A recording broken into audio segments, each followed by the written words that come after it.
bilang complainant sa isang labor case, hindi naman ganun kadali na i-handle ang sitwasyon dahil unang-una napaka-stressful ng kaso na ihahain mo laban sa employer mo.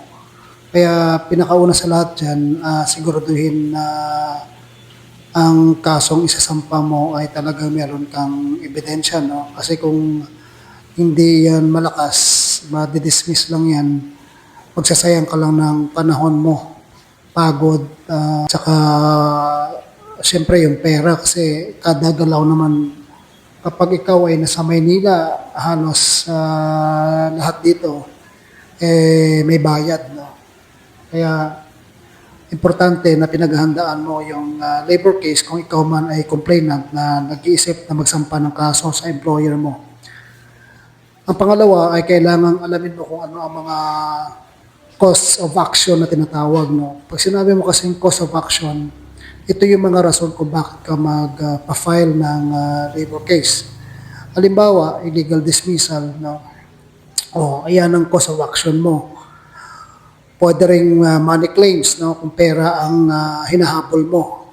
Mga sahod at benepisyo mo na hindi naibigay ng tama sa'yo. At pwede rin magkasama yan kasi kung minsan merong illegal dismissal na may kasamang money claims. So yun ang mga dapat mong isaalang-alang. At saka kapag nagsampa ka ng ganyang kaso, kailangan napagandaan mo yung mga ebidensya. Kasi magsasagutan kayo ng employer mo dyan ng papel ninyo, no? So, importante yung papel mo may lamang patunay. Kung halimbawa, ang kaso na isinampa mo ay illegal dismissal, ang employer mo ang magpapatunay na legal ang pagtanggal sa'yo. At ikaw naman ang may napaka-importante para sa'yo na may pang-rebut ka doon sa kung ano ang basihan ng employer kung bakit niya sinasabi na legal ang pagtanggal niya sa iyo. Kung halimbawa ikaw ay tinanggal dahil sa ikaw kuno ay nagnakaw ng pera ng iyong opisina, so papasok kasi yan sa analogous cause ng serious misconduct, theft, no, sa Article 27 ng Labor Code.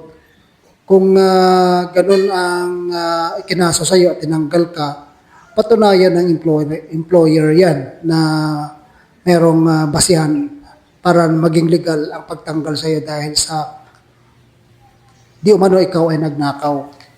So sa parte mo naman, siyempre, i-rebut mo yung ebidensya ng employer mo kasi mag-shift sa iyo ang burden, no, of evidence. So patunayan mo naman na mali yung sinasabi ng employer. Halimbawa na lang, ang employer mo nagsasabi na ninakaw mo yung cellphone ng kaopisina mo na dahil ikaw lang naman ang nakitang pumasok doon sa kwarto ng opisina dahil sa CCTV nga. Pero ang sabi mo, hindi lang naman yun ang pinto, may iba pa. So yan ang pwede mong depensa.